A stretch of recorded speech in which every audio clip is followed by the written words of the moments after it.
All right, we double checked everything up top with the sheet metal. I'm gonna drill all the holes and stuff in it, but in the meantime, I gotta have this fuel tank completely bolted down. I put it in here the first time, bolted it down, and when you tapped on it, it had a real high-pitched ting to it. And despite the fact the exhaust and the cam in this thing, you're probably not gonna hear it. Reminded me in high school, people would spend $1,000 on a sound system and then not spend $2 to buy some two-sided foam tape to put behind their license plate. So what I did is I took a ultra heavy inner tube off a dirt bike, cut a few little strips, put it underneath the feet of this so that it quiets it down, give it a little bit of vibration resistance. So Jeremy Bright, if you watch this, I'm a rebel.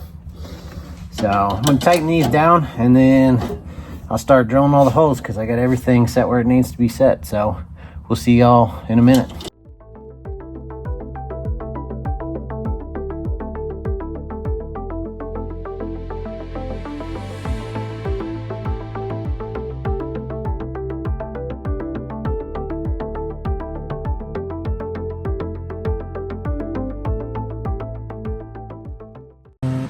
My help crew has arrived.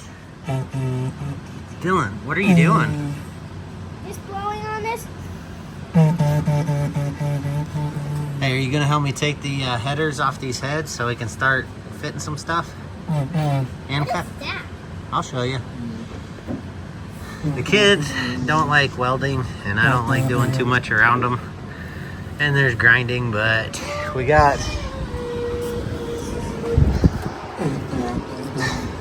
all the holes drilled for spot welding. It's ready for welding, but with my help crew out here,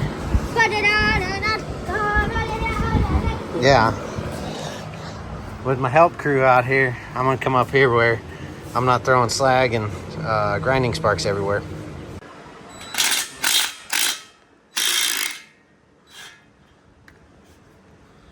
Taking these headers off these heads so we can work in the engine bay, find some more clearance.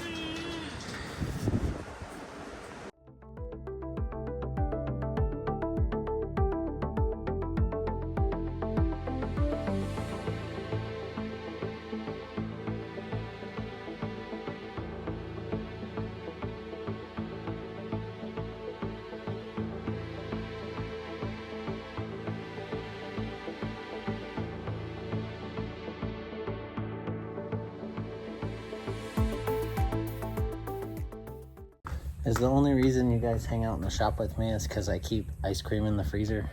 No. Yeah. Yeah. Is that why you like to hang out in the shop? What if I didn't have ice cream? Would it be as much fun? No. No. Like I said, the kiddos are out here eating ice cream, so I don't do any welding, but I got this mock-up block, and I went ahead and threw a head on it because I'm going to keep working on clearance in the firewall. The nice thing is the existing firewall doesn't necessarily have to be the firewall that's going to stay, because as you can see,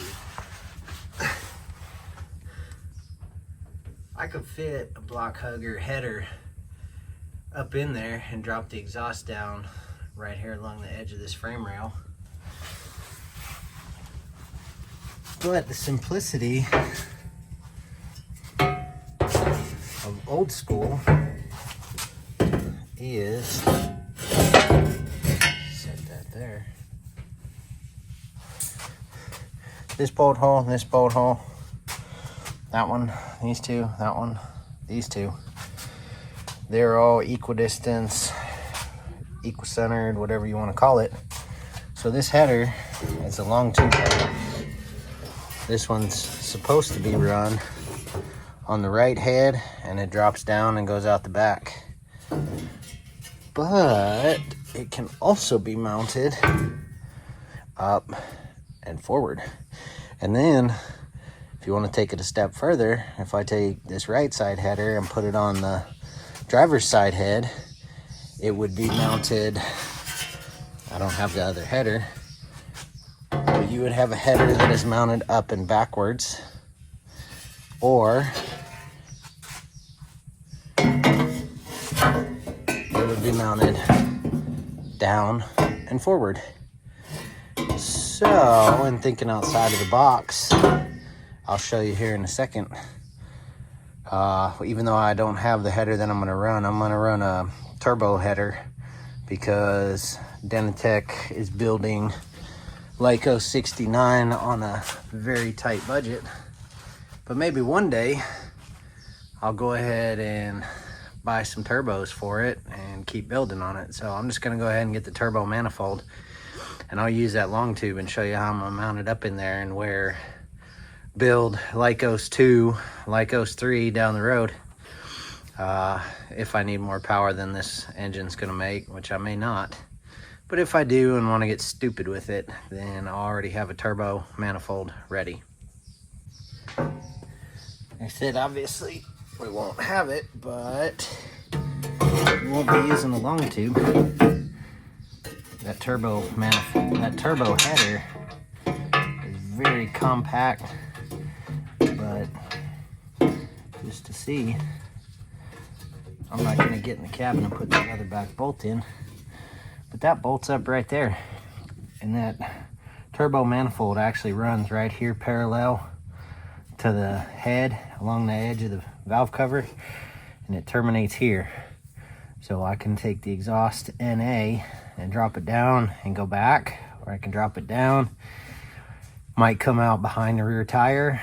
I could drop it down and come out in front of the front tire.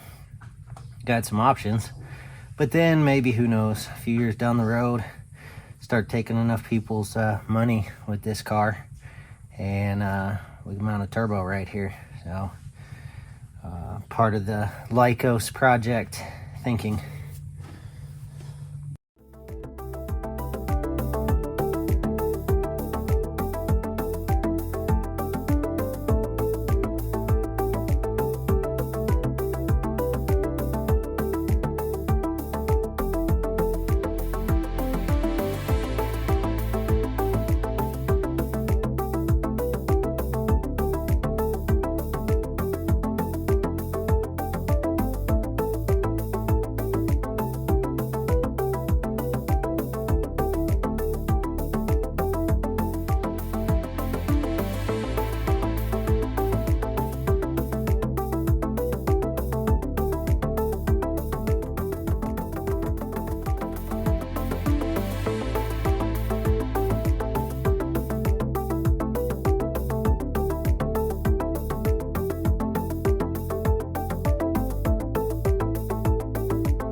Remind me whose bright idea this was to drill holes every 1 inch.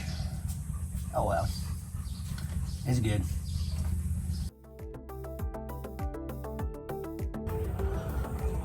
Been a hot day. Ready to call it quits. We're not quitting yet.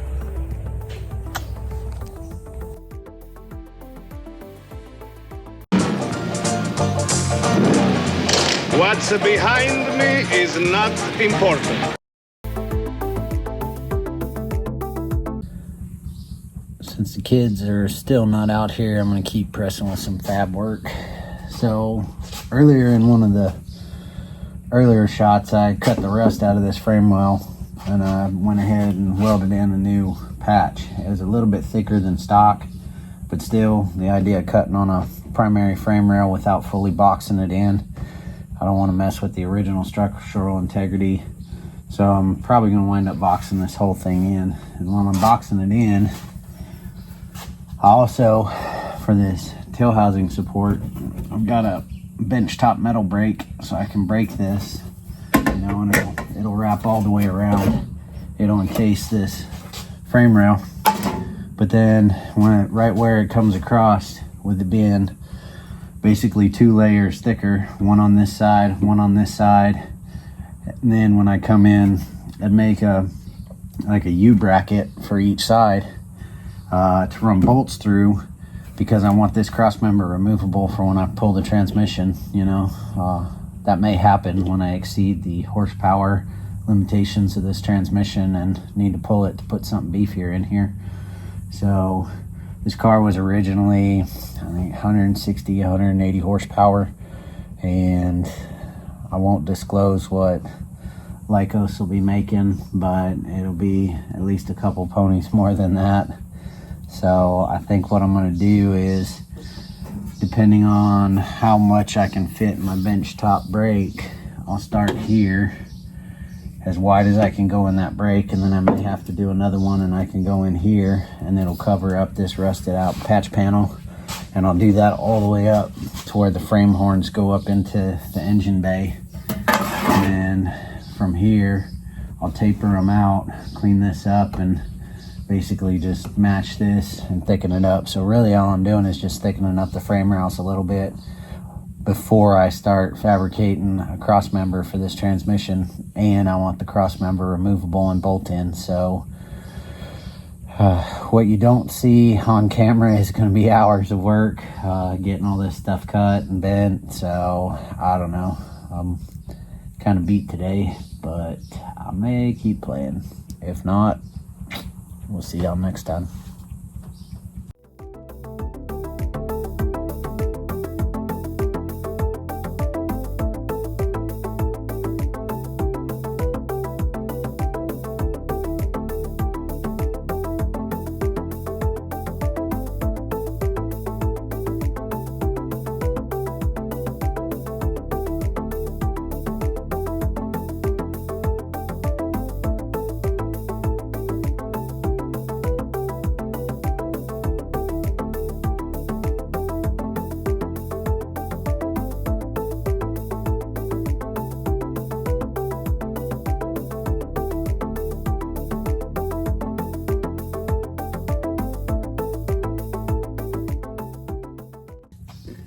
Just kidding.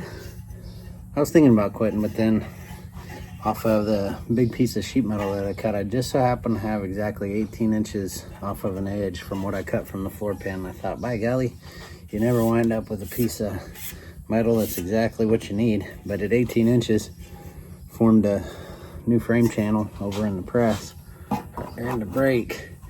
Got a little bit of frame coating on here still yet, and there's some road grime. But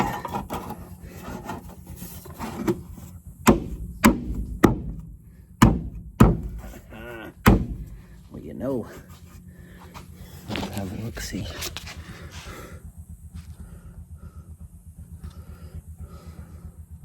Box in that frame, like I said, down here I'll go right off of this crease of the floor, but then I'll bring a piece and I'll taper it back and tie in there. So this will be a nice smooth frame rail. Plus it'll get rid of all these holes that are all OEM holes and bolt stuff. But man, that's a weld her up and then hammer that up in there tight. But got us a new frame rail. I just gotta make probably 4 more of them. So now I might be done, but now that I know it works, I got a template to follow. Pretty easy.